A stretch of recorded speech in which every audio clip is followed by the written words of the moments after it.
back to Building and Beauty. I'm so excited to have you guys here for another day of flooring and working on our living room steps. If you guys missed the last two videos, stop here, go check them out so you can get caught up on the progress that we have made and just in general this space and what we are working with. I definitely still have a lot of work to do. Today I'm going to work on cutting down the second set of tiles for the second step down into the living room. We just have a really unique situation here with our living room steps, so we are doing something a little bit different, a little bit out of the ordinary, but I definitely think it's coming together and looking really pretty so far. I've spent the morning just kind of planning out the next step here and really planning out my tiles. Since I'm working with marble, I've had to be really careful on making sure that all the pieces match and look nice together. So it's been a lot of planning, but I am ready to start cutting down some tiles. So let's do this.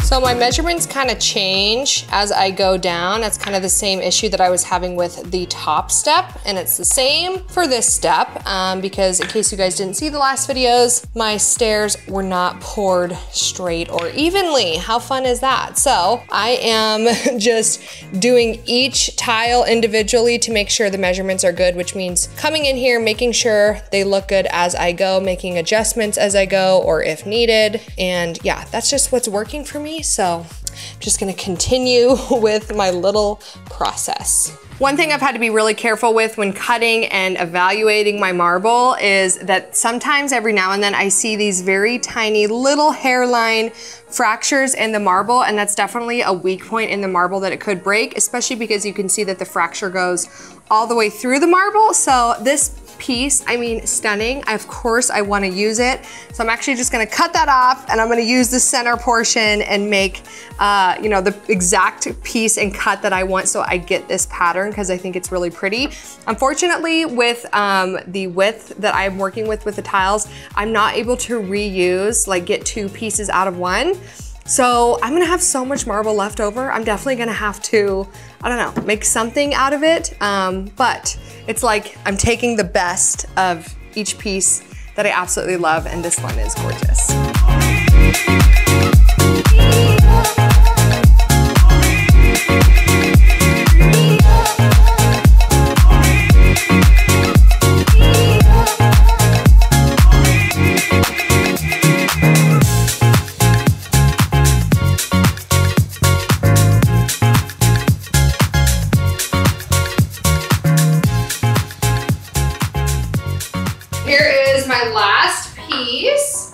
Probably not really. I should have, yeah, that looks perfect. Great. I have one more piece to cut down here, but I'm not gonna cut it until I like actually have all of my spacers in. Like basically I'll just save that for the very last moment.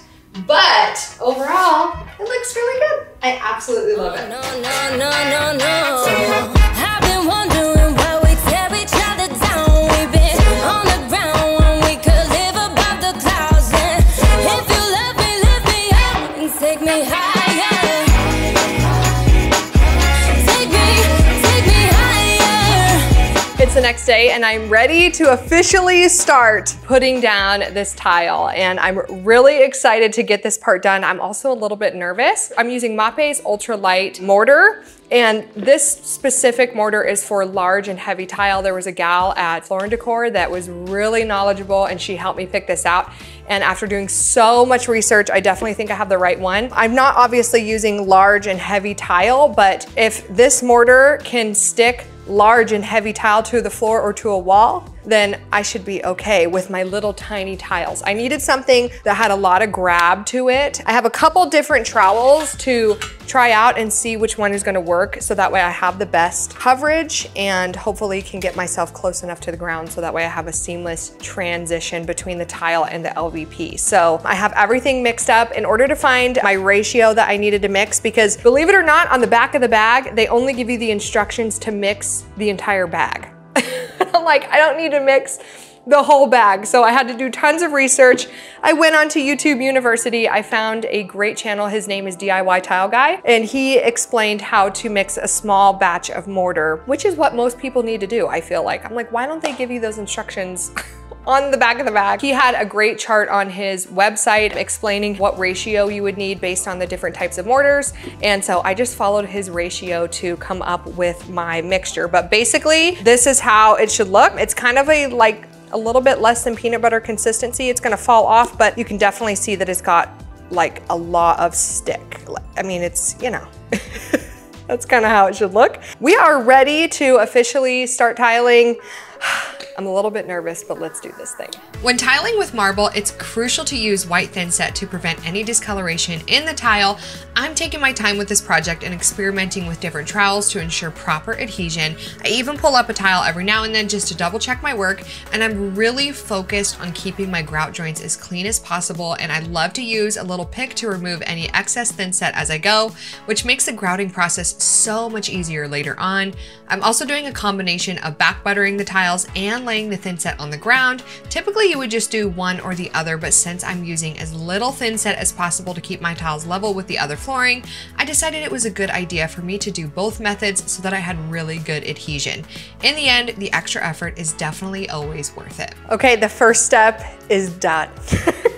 And that's all my back is gonna let me do for today. No, I'm just kidding. My back is like, we're done, my knees were done, so I'm definitely gonna give myself a break. Maybe I will do the second step tomorrow, or if I'm up to it, I will do the second step later, but I definitely need a break. But I love the way that it looks so far. Definitely having this part down, we haven't even grouted it, and I love it. So that's a good sign. Hopefully grouting will look really nice. I was telling Bishop and Mark how when you grout something, that's when all the imperfections come out. So I think I did a pretty good job. Now, the one thing that I wanted to warn you guys about that I did not do in this case is typically you'd have spacers between the tiles and then above and below the tile. So like in between my flooring, I should have had spacers, but because my flooring, I was working with like different measurements on almost every single tile.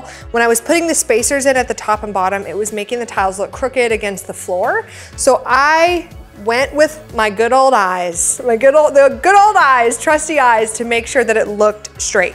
As long as it looks straight, that is what I'm happy with, and that was what was looking the best instead of using those spacers. Obviously, I really wanted the tile to be as tight to the flooring as I possibly could anyway. So yeah, we'll see how it looks when I grout it, but so far I'm feeling good.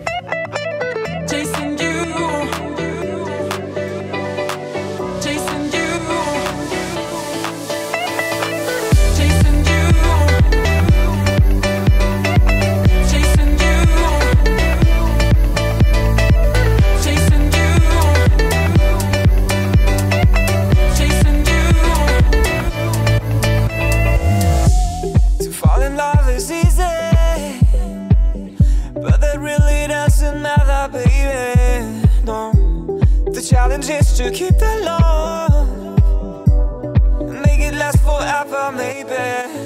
Should have known right from the start. I'll keep chasing you until you melt my heart, until you melt my heart, until you melt my heart, until you melt my heart, until you melt my heart.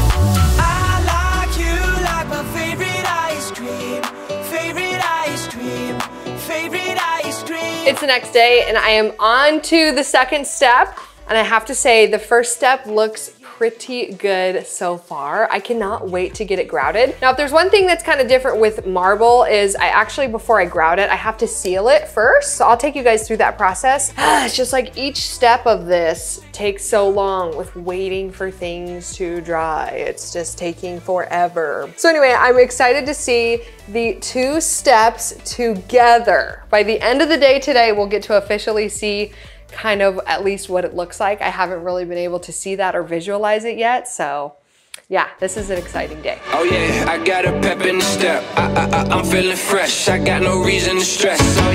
Oh yeah, I gotta show all the rest. Go ahead and bring you a guest, and don't expect nothing less. Catch the wave, hanging 10 on the vibe. You gotta feel it for yourself. It's too hard to describe. Jump inside, buckle up for the ride. final piece. Little tiny piece, that's all we have left. And this step is done.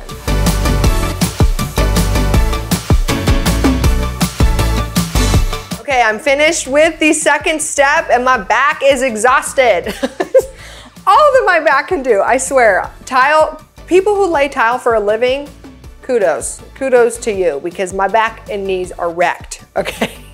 Anyway, I'm gonna wait for this to dry. Tomorrow I will seal it, wait another day, grout it, and I have to say that this just waiting process is killing me. The green tape is killing the vibe. I am dying to see it without the tape.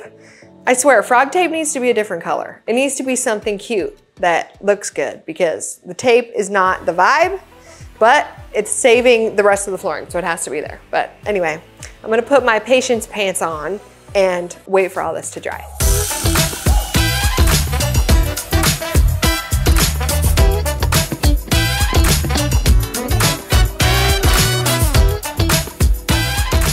It's the next day and I am officially ready to start sealing the marble before we grout. So let me explain this process to you guys, because I feel like this is a really important step that you definitely don't want to miss if you are going to be working with marble. So before I grout, and the reason you want to do the sealer before you grout, especially if you're going to be using a dark grout, this step is crucial. So marble is really porous. If you use a dark grout, it can kind of, that color from the grout can seep into the marble, which would alter the look of your marble, and that's definitely not something that we want. I'm gonna be using a light colored grout, but I definitely still don't wanna skip this step because I wanna protect my marble as much as possible. So these are the two that I was kind of going back and forth between. We have the 511 Seal and Enhance, and we have the 511 Impregnator Sealer. Now, they serve two different purposes. Now, the Impregnator Sealer is kind of exactly as it sounds. It's an impregnator. It's going to seep deeper into the stone.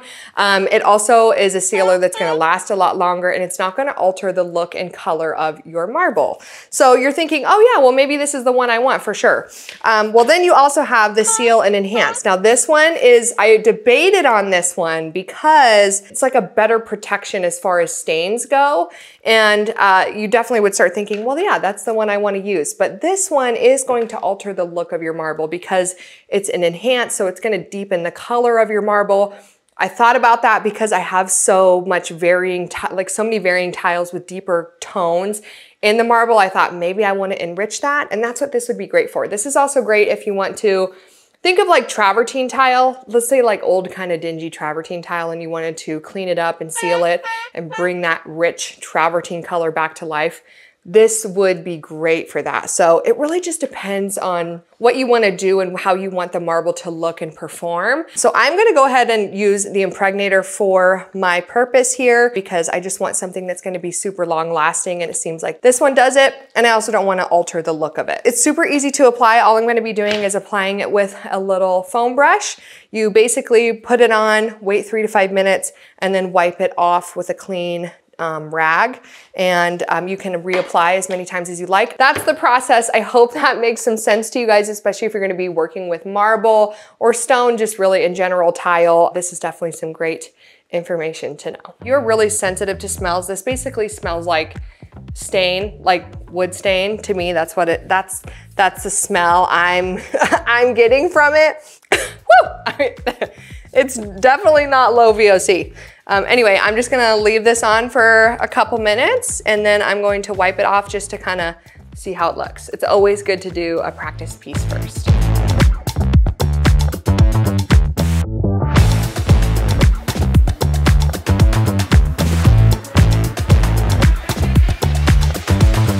Go on the lid, it's itchy. You're not doing good itching.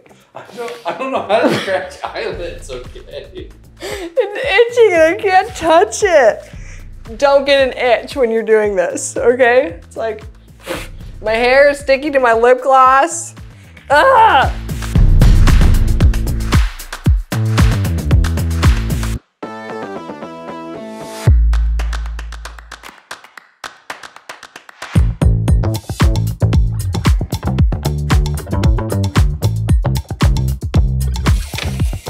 We get to see what it looks like. It tastes like seal it? It tastes like seal it. Okay. Ew, did you? I bit a hole in the bed.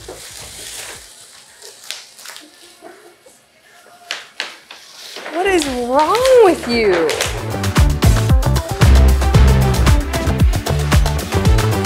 I'm officially ready to start doing the grout, which I'm so excited about because that means we are nearing the finish line of this project. I'm gonna be using this pre-mix grout. It's in the shade Alabaster. I really like this grout. It's really nice, and I love that it's pre-mixed. So you don't have to do any of the guesswork. It's already done for you.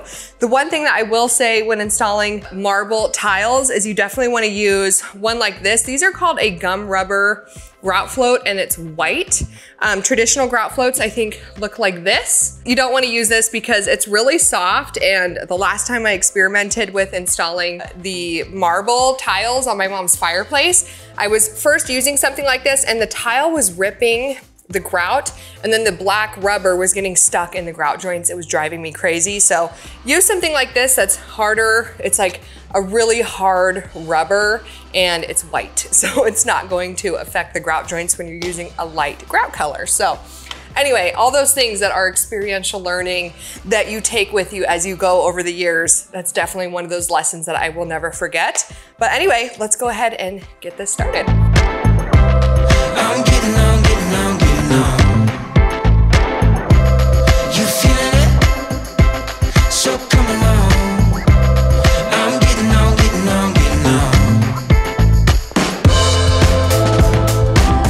I hear the hum begin to grow. It's telling me get up and go. Get up and go. The stairs are officially done, and I absolutely love how they turned out. I feel like given kind of a sour situation, we made lemonade out of lemons. You know what I mean? And I think it turned out so much better than just our original would have just put flooring there. That plan that we had, I feel like this turned out so much better and definitely exceeded my expectations. I love it, and I think it's gonna be so beautiful, and I'm gonna love it for a really long time. So now that the floors are done, guess what? We get to put the living room back together, sort of, kind of. I have to do baseboards in this room first, and I have to do baseboards down the steps, which is tricky. It's definitely, I've been doing a lot of research. It's been kind of making my brain hurt a little bit, but I am going to end today's video here. So please be sure to tune in for the next one so you can see this room come back together, come back to life. I hope you guys enjoyed this video. Let me know what you think of this project. Drop a comment. I'd love to hear from you, and please make sure you are subscribed. We are on the road to 100K. So I love you guys. Thank you so much for being here, and we will see you in the next video. Bye.